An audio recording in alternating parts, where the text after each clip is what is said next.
Jovem Gabriel? Jerônimo, Pedro tá mal. Vai ver.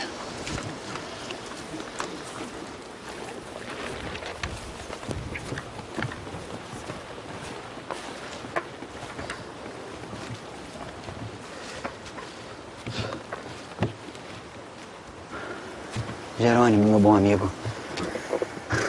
Avisa ao Gabriel que isso não é nada demais. O que houve, Sr. Pedro? Uma cobra. Apenas uma cobrinha de nada. Mataram a bicha? Tá aqui, Gê. Presta.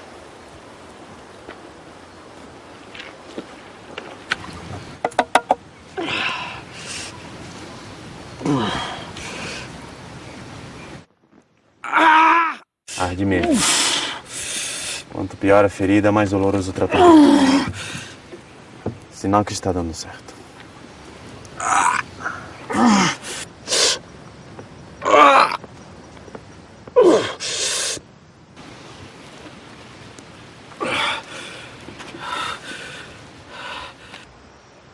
Agora o senhor precisa descansar. Para a mesinha agir. 1 mês. Repouso? No meio da armação? Você não continuará a viagem, Pedro. 1 mês é exagero de Jerônimo. Amanhã mesmo estarei de pé. Já conversei com o senhor Vieira do Prado, está decidido. A armação não pode esperar. São quase 100 pessoas sedentas para encontrar o Gentil. E o que eu farei, meu irmão? Jerônimo, nosso melhor guia, conduzirá você de volta para São Paulo. Januário e Firmino serão o seu transporte. Gabriel, você irá abrir mão de 3 dos nossos melhores administrados? Essa viagem não dará certo. Não importa. Você precisa voltar para São Paulo. São e salvo.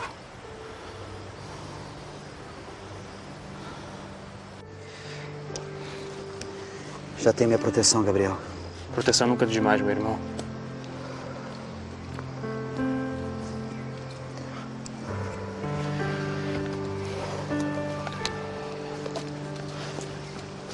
Jerônimo, confie a vida de Pedro em suas mãos. E tenha certeza de que o velho Antunes o recompensará. Os Antunes sempre foram bons para mim. É minha vez de retribuir. Tchau, meu amigo.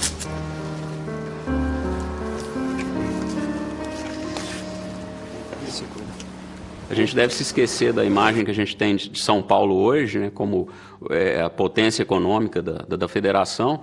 Né? São Paulo, na época, é uma capitania de 2ª categoria, de 2ª ordem na distribuição econômica da colônia. Apenas do ponto de vista demográfico, né, Salvador, em 1700, teria por volta de 40 mil pessoas, Recife, 30 mil, Rio de Janeiro, 4 mil, e a pobre cidade de São Paulo, apenas 3 mil pessoas. Né? Portanto, a distribuição de poder estava bastante concentrada no Nordeste e no litoral nordestino. Então, São Paulo mantém uma independência muito expressiva em relação aos desígnios da coroa. É sempre lembrada nos documentos coloniais como uma população rebelde, uma população altiva, uma população que não se dobra aos desígnios da coroa. Por conta dessas restrições, né, dessa posição de 2ª categoria no contexto colonial, é que ocorre esse esforço, essa solução que veio a ser chamada pela historiografia de bandeirismo ou bandeirantismo. Os europeus, quando chegavam à América, tinham um pouco a ideia do Eldorado, um pouco não, tinham bastante. Era uma imagem mítica. E os paulistas perseguiam um misto de pragmatismo e de sonho, procurar o Eldorado, mas simultaneamente mão de obra, que depois forneciam, mão de obra indígena. E as bandeiras, contrariamente ao que normalmente se pensa, eram constituídas por um núcleo reduzido de brancos ou mamelucos e por um núcleo fundamental de indígenas aliados.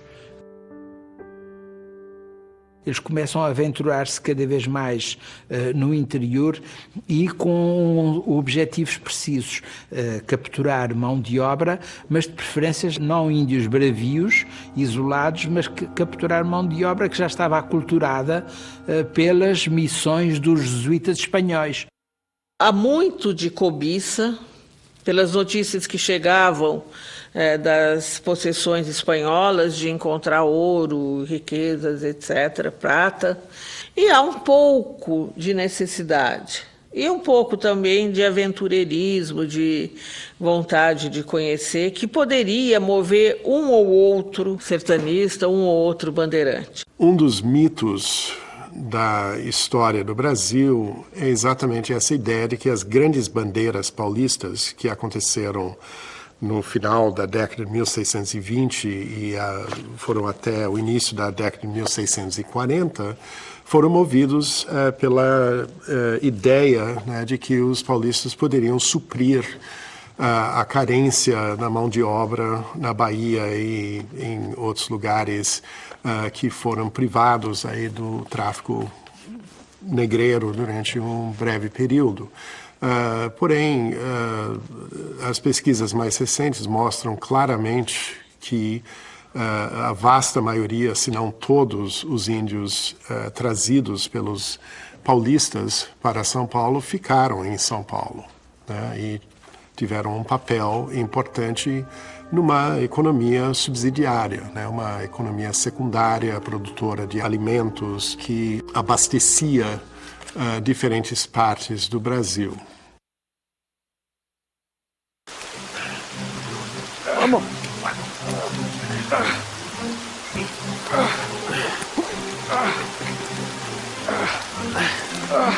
Vamos! Isso!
Tente economizar, Sr. Pedro.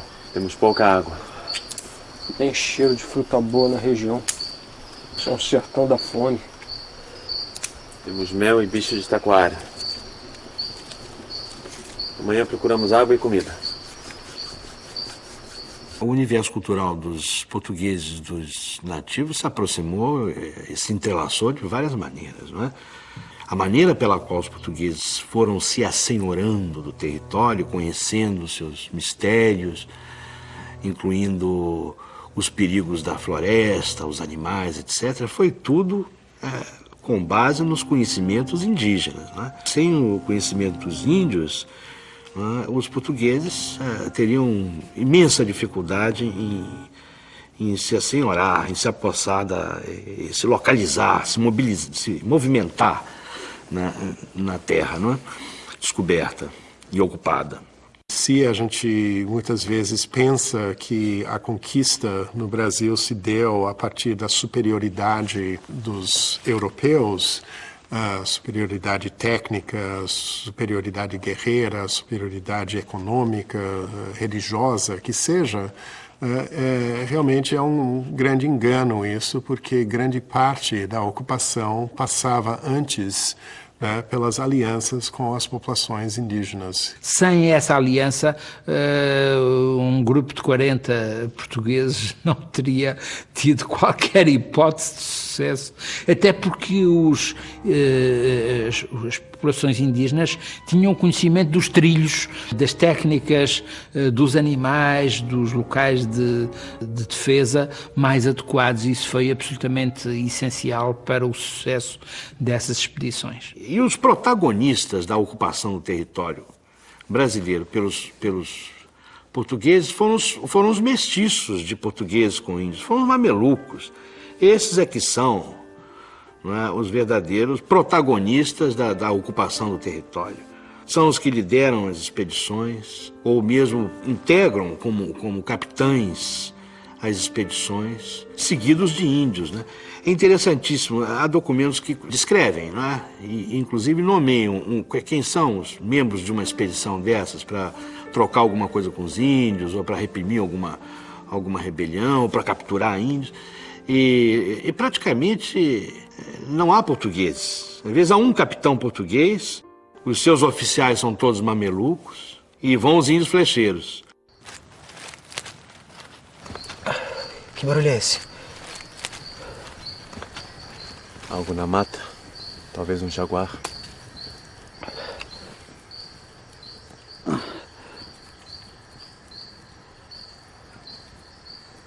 Ele se foi. Por enquanto.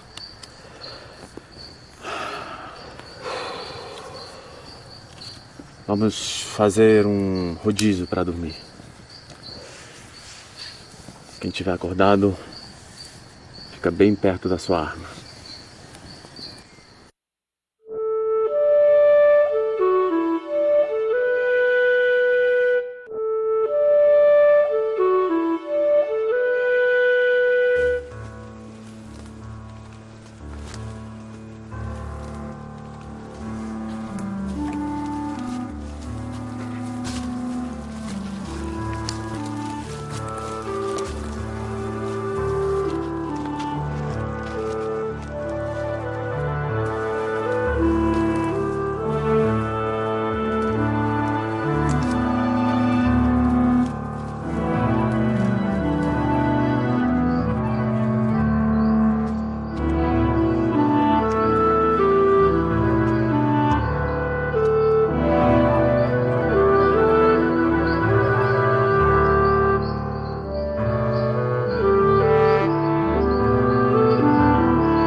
Movimento.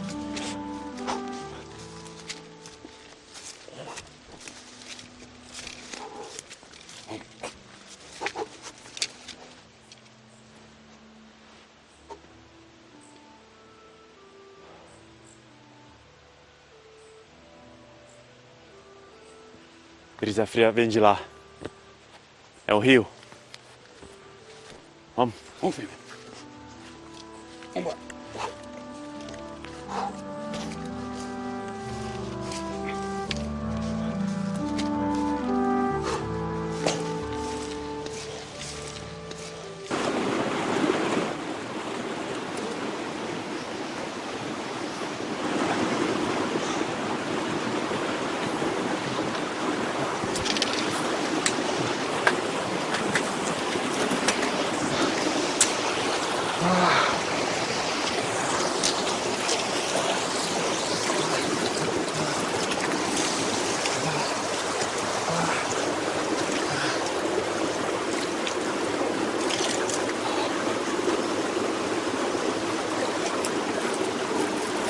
Jerônimo!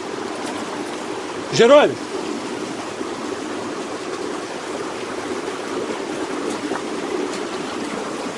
Tá vendo o que eu tô vendo? Tá vendo? Pedregulhos pretos? Ouro preto, Jerônimo. É ouro preto. É ouro, Jerônimo. Ouro preto. Eram homens muito rudes, sem nenhum preparo, sem nenhum conhecimento e sem nenhuma curiosidade intelectual. É surpreendente, todo esse movimento não deixou um livro de memória. Eles simplesmente, me parece que eles vão para procurar ouro, para enriquecer, para garantir a sua subsistência e coisas assim. Não há nenhum momento de grandiosidade deles próprios nessa história toda. Paulistas estavam entre os povos mais violentos, né, a população mais violenta da época com relação ao índio. Era escravizar o que fosse possível, né, trazê-los acorrentados ou amarrados em cordas, em fila indiana, seguindo para São Paulo, centenas e milhares de pessoas amarradas em corda em fila indiana, ou dizimar os que fossem rebeldes e fossem refratários à conquista. Há uma visão de que os índios vêm sendo continuamente destruídos na história do Brasil. E se pergunta, por exemplo, o litoral do Nordeste, quando os portugueses iniciaram a cana-de-açúcar, não tinha grupos indígenas morando lá? Onde estão esses índios? Né? O que aconteceu com eles? Quem os destruiu? Né? As regiões onde os bandeirantes não chegaram, os índios também foram destruídos. Então há uma ideia que, na cabeça dos historiadores, que se reconhece sim que os bandeirantes destruíram grandes grupos indígenas e um grande número de indígenas. Mas a destruição do indígena não foi exclusividade do bandeirismo.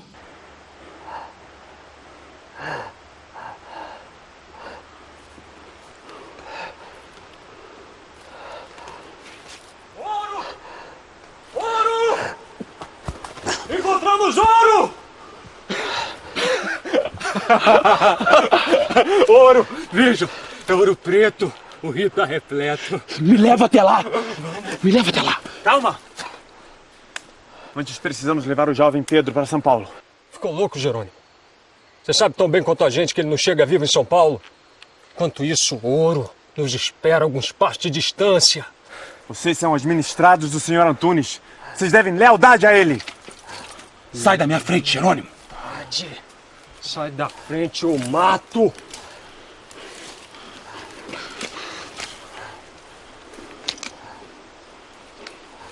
Pense bem, meu velho. Deixa ele aí. Nunca te trataram como filho. Nunca te trataram como irmão. O velho Antunes não tem você como filho, não. Para eles, você é apenas um escravo. Nada mais. Leva até lá. Vem. Vem.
O senhor precisa comer.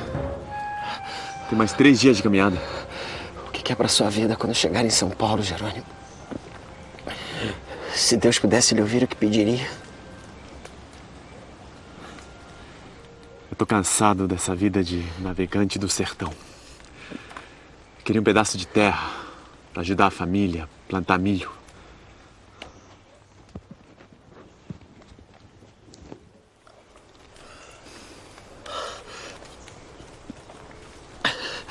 É a oração de São Marcos. O padre que escreveu para mim. Eu não leio, mas eu tenho de cor. Um dia São Marcos bateu à porta de Jesus Cristo, que ele perguntou o que queria. E ele respondeu: vem guerrear com os teus inimigos, Senhor. Se lhe puxarem facas, estas se dobrarão. Se lhe puxarem espadas, estas virarão batedeiras de algodão. Se lhe puxarem armas de fogo, cairão peixes e a água sairá de seu cano. Se lhe puxarem porretes, estes virarão hostes. E quem fizer essa oração terá 100 anos de perdão. Amém. Entregue esta oração a meu pai, Jerônimo. O velho Antunes entenderá o recado. Não. Fique com ela. O senhor vai poder entregar pessoalmente. Não. Faça o que eu digo. Essa oração lhe ajudará no que quer.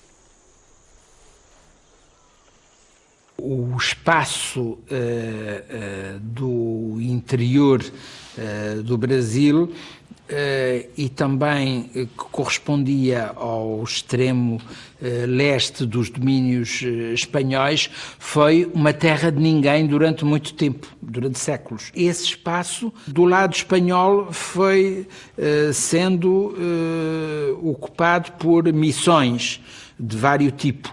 E do lado português não houve uma ocupação formal, oficial, mas sim expedições privadas.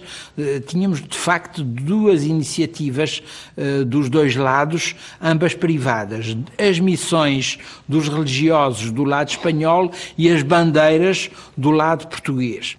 As bandeiras acabaram por se sobrepor às missões espanholas. Se não tivessem existido as bandeiras, naturalmente que as missões teriam depois dado origem a povoações e esse território teria ficado espanhol, certamente. Eu vejo alguns resultados nessa movimentação desses grupos de paulistas que saíram da Vila de São Paulo e foram sertão adentro. Um primeiro momento, sem querer absolutamente cair na apologia ou no ufanismo do bandeirante, mas reconhecer, primeiro, as caminhadas bandeirantes levaram à descoberta das minas de ouro e levaram à expansão territorial do Brasil. Né? Passaram, eles foram muito além, não da Taprobana, mas além da linha de Tordesilhas, né? E essa ocupação foi servindo de base para os outros tratados de limites. Acredito que esse tenha sido um legado, vamos dizer, positivo dos bandeirantes. E acredito também que eles foram os grandes destruidores de índios do qual são acusados. O paulistano de hoje, ele anda pela cidade falando tupi o tempo todo. Ele vai de Anhangabaú a Jaçanã e depois, enfim, né, todos os nomes dos lugares, né, e muitas das expressões aí são oriundos do tupi, mas o paulistano não sente nenhuma afinidade, nenhuma proximidade, né, com esse passado indígena que foi tão importante para a composição da sociedade, da cultura daquela região.